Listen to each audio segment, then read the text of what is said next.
So now that we have this body particle set up, we can just grab all of these nodes and I'll just move them over here for now, and we can focus on simulating just the head. So if I go to my geometry, I will grab this original geometry that we had here, or rather actually let's grab this geosource. So this is the modified topology, which has this dense mesh.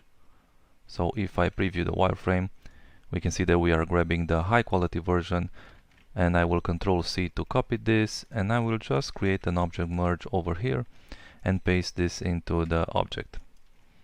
Okay, so we have our geometry here, and remember that this geometry has animation, so it has this mouth opening, and I will also grab a reference to this time shift node over here. So we want to go to actions and create reference copy, and I will remove this from the chain, and I will just bring this down over here and plug this in here.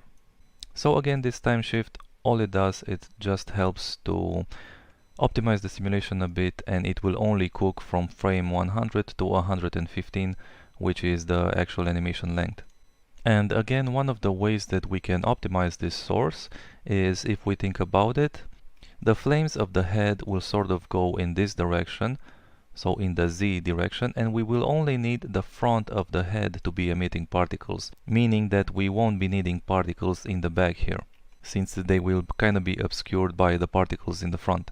So I will drop down an attribute VOP, and I'll just name this to dot product, and we will do the same dot product trick that we did for the other source. Plug this in here, and inside let's go ahead and drop a dot product,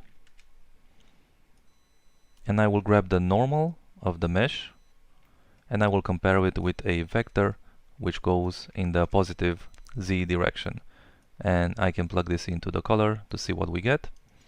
Okay, so this will be the area that we want to emit particles from. So we don't need any particles in the back. I can maybe drop down a ramp here as well and set this to a spline, and let's reset the ramp, and maybe I can just squeeze this value a little bit so we can create a little bit more contrast. Okay, so this will be fine. And let's create a separate attribute VOP, and this will be our noise. So we still want to break up the source a little bit with some noise, and I'll just name this VOP to add noise.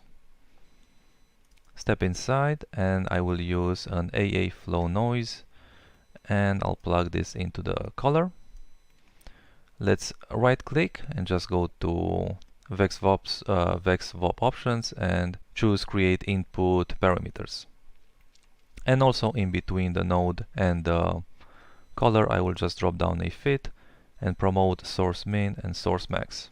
So now I can go up and I can adjust the noise and maybe drop down the value as the minimum source, and drop down a value for the maximum as well, so sort of increase the contrast and maybe increase the frequency.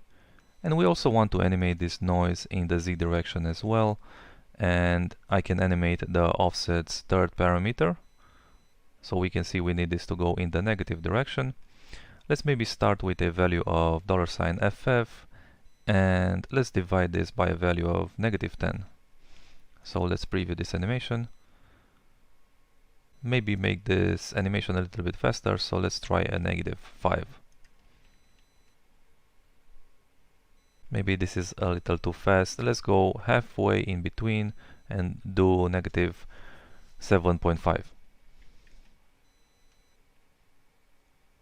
And this should be fine for now, and I'll drop down a null here, and let's name this head SRC for source. And we will use this source both as a source for the smoke simulation and a source for the actual particle simulation that's going to be affected by the smoke. So I'll go ahead and grab this null, Control C, and let's merge it over here to the right inside another object merge. So I'll name this head SRC, and I can just plug this into a popnet. Okay, and inside this popnet, let's go ahead and modify this source a bit. Let's grab this node, turn off the guide, And for emission attribute, we'll do the same thing. We'll use the CD attribute, turn on scale point count by area, and let's use a reference area of 0.1. And if I resimulate this, let's go up a level and maybe reset simulation. Okay. So this is what we get. Let's maybe start with a birth tab and go to life expectancy. And we will only need to emit these particles just for a few frames. So let's maybe start with 0.6 and copy this inside the life variance and divide this by 2. And let's preview this result. Let's go up. Okay, these are maybe a little bit, we have a little bit too many particles, and I'll go back inside and let's drop the count to 500. Let's go up, let's reset.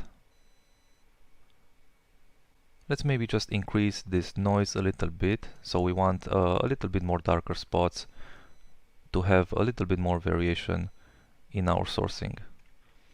Okay, and go back and maybe increase this to a value of 1000.